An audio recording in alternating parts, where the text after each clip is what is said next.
मुनीर ने ट्रंप को दिया धोखा। ट्रंप ने ईरान में मचाई तबाही। मिडिल ईस्ट पर अमेरिका का कब्जा।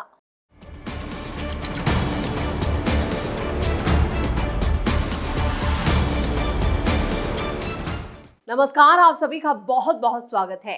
आप देख रहे हैं स्पेशल स्टोरी। मैं हूं परवीन शेख। ईरान इजराइल जंग में अमेरिका की एंट्री से तनाव और बढ़ गया है। क्या ईरान इजराइल जंग के बहाने पूरे मिडिल ईस्ट में अपना दबदबा कायम करना चाहता है?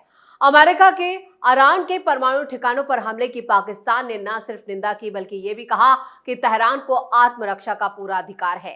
इससे पहले पाकिस्तान के सेना प्रमुख असीम मुनीर ने अमेरिकी राष्ट्रपति डोनाल्ड ट्रंप के साथ लंच किया था, जिसके बाद अमेरिका को पाकिस्तान से समर्थन की उम्मीद थी, लेकिन हुआ इसका ठीक उल्टा।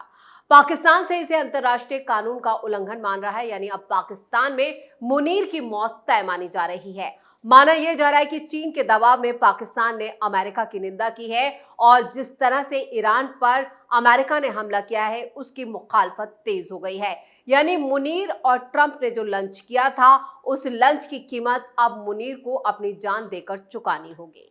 अमेरिका पाक गठजोड़ से तनाव बढ़ेगा। क्या सऊदी अरब, इराक, इजराइल, संयुक्त अरब अमीरात, Qatar, Kuwait, Oman, Bahrain, Yemen, Syria, Lebanon, Jordan के बाद अब ईरान पर भी अमेरिका का दबदबा कायम होने वाला है? ईरान इजराइल जंग में अमेरिका की एंट्री से इस बात को और ज्यादा ताकत मिल रही है। अमेरिका की ईरान के परमाणु ठिकानों पर हमले के बाद डोनाल्ड ट्रंप ने एक बड़ा बयान दिया। अमेरिका की एंट्री के बाद अब ये लड़ाई ईरान या अमेरिका तक सीमित नहीं रहेगी, बल्कि पूरे मिडिल ईस्ट के देशों पर इसका असर पड़ सकता है। ऐसे में दुनिया के बड़े रक्षा विशेषज्ञ अमेरिकी राष्ट्रपति डोनाल्ड ट्रंप और पाकिस्तानी सेना प्रमुख असीम मुनीर की मीटिंग के मायने भी तलाशे जा रहे हैं। क्या पाकिस्तान अब अमेरिका के करीब आता जा रहा है? क्या पूरे मिडिल ईस्ट में अमेरिका की बादशाहत कायम होने वाली है? क्या ट्रंप अपना कार्यकाल पूरा करते करते पूरे मिडिल ईस्ट और पश्चिमी एशिया में अमेरिका का राज कायम कर देंगे? 18 जून को वाशिंगटन में अमेरिकी राष्ट्रपति डोनाल्ड ट्रंप और पाकिस्तानी सेना प्रमुख असीम मुनीर की मुलाकात हुई थी। अब इजराइल ईरान जंग के बीच अमेरिका की एंट्री ने कई सवालों को जन्म दिया है। ईरान पर इजरायली हमलों और अमेरिकी नौसैनिक बेड़ी की तैनाती ने इलाके में तनाव को और बढ़ा दिया है।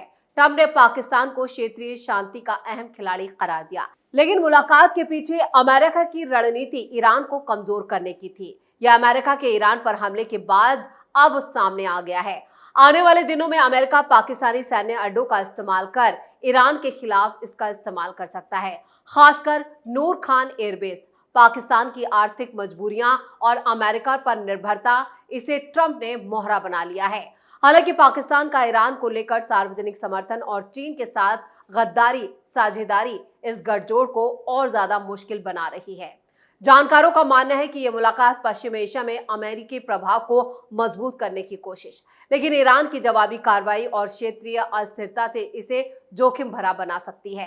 क्या अमेरिका पश्चिम एशिया में अपना राज कायम कर पाएगा? डोनाल्ड ट्रंप की क्या है रणनीति? अमेरिका के राष्ट्रपति डोनाल्ड ट्रंप ने ईरानी परमाणु ठिकानों को तबाह करने की हालिया मुलाकात पाकिस्तान के आर्मी चीफ जनरल असीम मुनीर से की और उसके फौरन बाद ईरान में अमेरिकी हमले से पश्चिम एशिया की राजनीति में हलचल तेज हो गई। ये सवाल उठना लाजमी है, क्या ट्रंप जाते जाते पूरे पश्चिम एशिया में अमेरिका की बादशाहत स्थापित करना चाहते हैं? इन घटनाओं के पीछे की कूटनीति, सैन्य रणनीति और शक्ति संतुलन को समझना भी जरूरी है। डोनाल्ड ट्रंप की पाकिस्तानी सेना प्रमुख से मुलाकात को यूं ही नजरअंदाज नहीं किया जा सकता।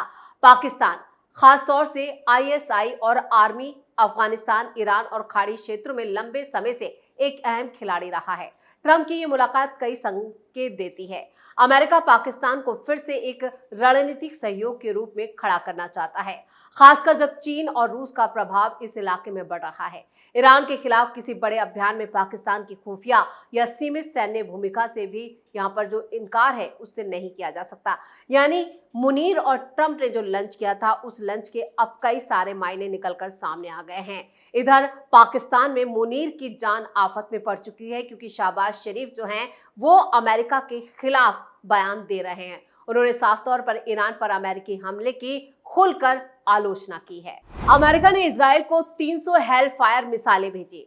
इजराइल ईरान जंग में अमेरिका के राष्ट्रपति दूर से बैठकर तमाशा देख रहे हैं।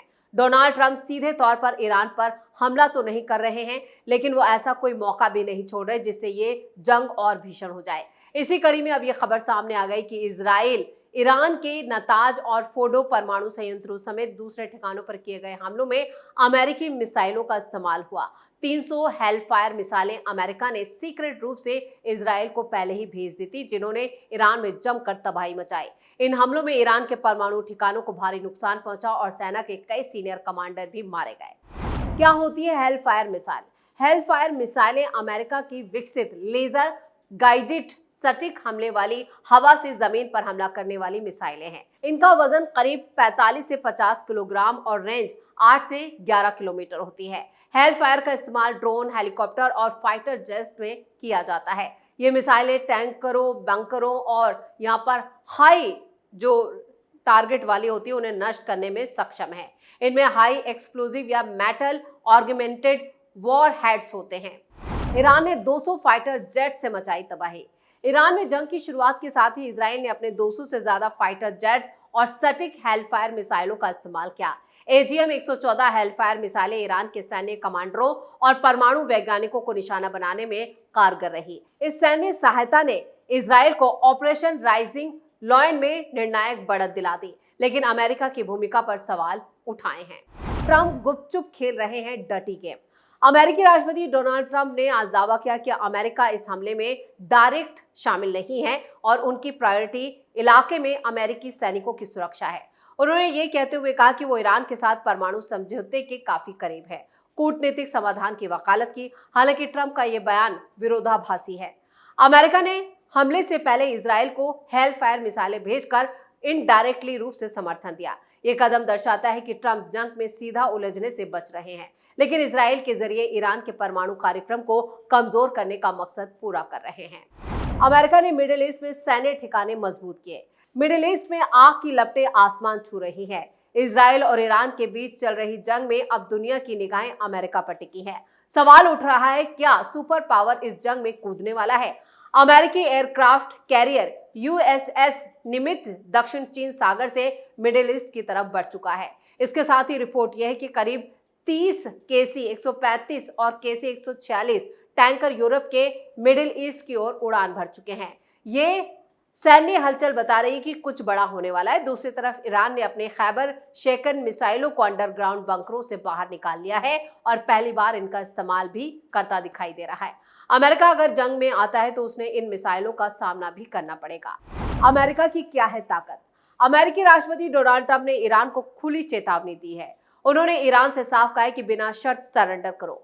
रिपोर्ट्स के मुताबिक ट्रंप ने व्हाइट हाउस के सिचुएशन रूम में अपनी राष्ट्रीय सुरक्षा टीम के साथ मीटिंग की और इस मीटिंग में क्या बातचीत हुई ये साफ नहीं है, लेकिन माना जा रहा है कि ईरान के परमाणु ठिकानों, खासकर फोर्डो की अंडरग्राउंड न्यूक्लियर साइट पर हमले का प्लान तैयार हो सकता है।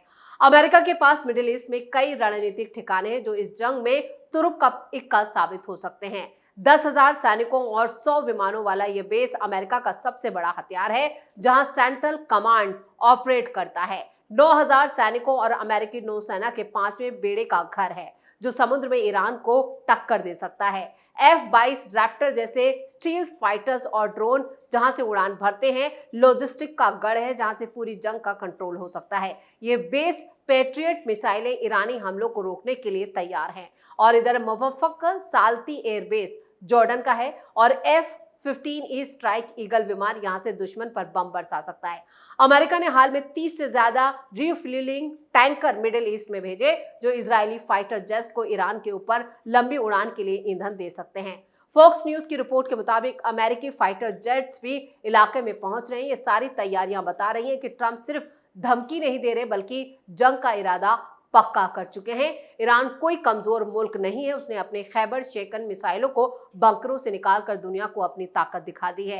ये ठोस ईंधन वाली मिसाइलें 1500 किलोमीटर तक मार कर सकती हैं और सिर्फ 20 मीटर की सटीकता के साथ टारगेट को भेद सकती हैं। रिपोर्ट्स के मुताबिक ईरान ने पहली बार इजराइल पर इस मिसाइल का इस्तेमाल किया, जिससे इलाके में हड़कंप मच गया।